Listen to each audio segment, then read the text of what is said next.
Hi అండి. నేను మీ Varalakshmi kitchen స్వాగతం. అందరూ బాగున్నారా?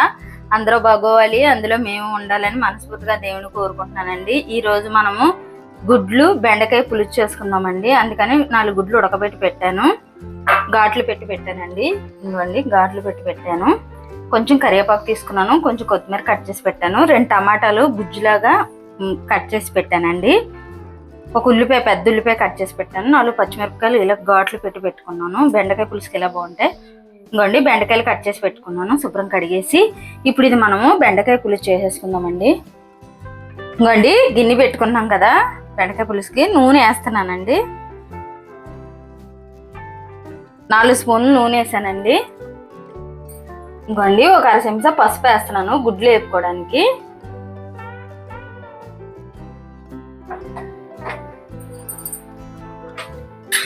ఇంకోండి, గుడ్లు వేస్తున్నాను.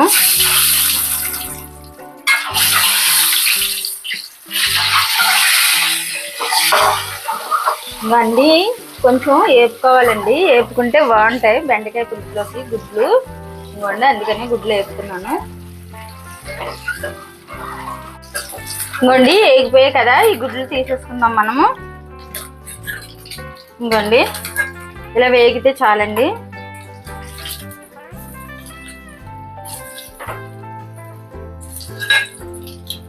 ఇంకోండి, అదే ఆయిల్లో 1/2 చెంచా ఆవాలు వేస్తున్నానండి, కొంచెం మెంతులు వేస్తున్నాను, 1 స్పూన్ జీలకర్ర వేస్తున్నాను. ఇప్పుడు ఉల్లిపాయ ముక్కలు వేస్తున్నానండి, పచ్చిమిరపకాయలు కూడా వేసేస్తున్నాను, కరివేపాకు కూడా వేసేసాను. ఇవన్నీ మనము వేసుకుందాం. ఇంకోండి, ఇలా చిన్నగా కోసుకుంటే మాత్రం గుడ్లు పులుసుకి బాగుంటుందండి. ఈ బెండకాయ గుడ్లు పులుసుకి కొంచెం పెద్ద ఉల్లిపాయ ముక్కలు కాకుండా అదొకటి పచ్చిమిరకాయలు కూడా ఇలా ఘాట్లు పెట్టి వేసుకుంటేనే బాగుంటాయి. మనం సీనుకుండి కంట ఇలా చేసుకుంటే బాగుంటది.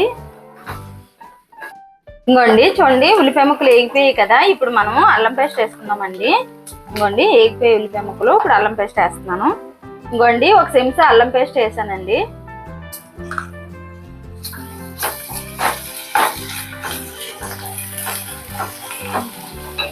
ఇంకోండి, అల్లం పేస్ట్ వేసేసుకున్నాం కదా, 1 నిమిషం పాటు వేపేసుకున్నాము. ఇప్పుడు మనము ఇందాక కట్ చేసి పెట్టుకున్నాం కదండి, ఆ టమాటా కూడా వేసేస్తున్నాము ఇప్పుడు. ఇంకోండి, వేసేసి కలిపేసుకుంటాము. చూడండి, ఇలా కలుపుకున్నాం కదా, ఇప్పుడు ఉప్పు, పసుపు వేసుకుందాం. ఇంకోండి, 1/2 చెంచా పసుపు వేస్తున్నానండి, రుచికి సరిపడిన ఉప్పు కూడా వేసేస్తున్నాను, కళ్ళుప్పు. ఇప్పుడు ఇదంతా వేసుకున్నాం కదండి, మనం కలిపేసుకుందాం. ఇలా కలిపేసుకొని ఒక 5 నిమిషాలు మూత పెట్టుకుందామండి, టమాటా అంతా మగ్గిపోయేలాగా. ఇంకోండి, కలిపేసుకున్నాం కదా, ఒక 5 నిమిషాలు మనం ఇది మూత పెట్టుకుందాం. 5 నిమిషాల తర్వాత చూద్దామన్నాం కదా, చూడండి ఎలా మగ్గిపోయిందో, ఆయిల్ తేలింది కదా పైకి. ఇంకోండి, ఇప్పుడు మనం బెండకాయ ముక్కలు వేసేసుకుందామండి ఇందులో. ఇదిగోండి, బెండకాయ ముక్కలు కూడా వేసేస్తున్నాను. ఇంకోండి, వేసేసుకున్నాం కదా, ఇలా కలిపేసుకుందాం. ఇప్పుడులాగా ఒక 5 నిమిషాలు మనం మూత పెట్టుకుంటే సరిపోద్దండి ఈ బెండకాయలు వేగడానికి. ఇవ్వండి, అంతా కలిపేసుకొని మూత పెట్టేసుకుందాం. 5 నిమిషాలు మూత పెట్టుకుందామండి. ఇంకోండి, అంతా కలిసిపోయింది కదా, ఒక 5 నిమిషాలు మనం మూత పెట్టుకుందాం. ఇంకోండి, చూడండి, 5 నిమిషాలు అన్నాం కదా, ఏగింది చూడండి బెండకాయ. ఇప్పుడు మనం ఇందులో కారం వేసుకుందామండి. ఇంకోండి, ఇలా ఏగితే చాలు బెండకాయ పులుసుకి. 1 చెంచా కారం వేస్తున్నానండి. ఇంకోండి,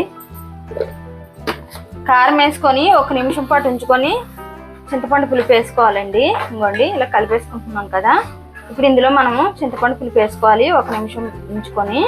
ఇంకోండి, చూడండి, ఇలా కలిసిపోయింది కదా. ఇంకోండి, నిమ్మకాయ సైజానికి చింతపండు నానబెట్టానండి ఇందులో పులుపు వేయడానికి. ఇంకోండి, నానబెట్టాను ఇది. ఇప్పుడు మనం ఇది పులుపు తీసుకుందాం.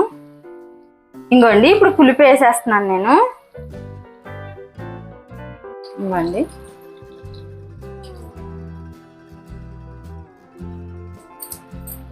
ఇంకోండి, వేసుకున్నాం కదా, ఒకసారి ఇలా కలుపుకుందాం. ఇంకో కొంచెం తీసేసుకుందామండి. ఇంకోండి, వేసేసుకుంటున్నాం ఇది కూడా.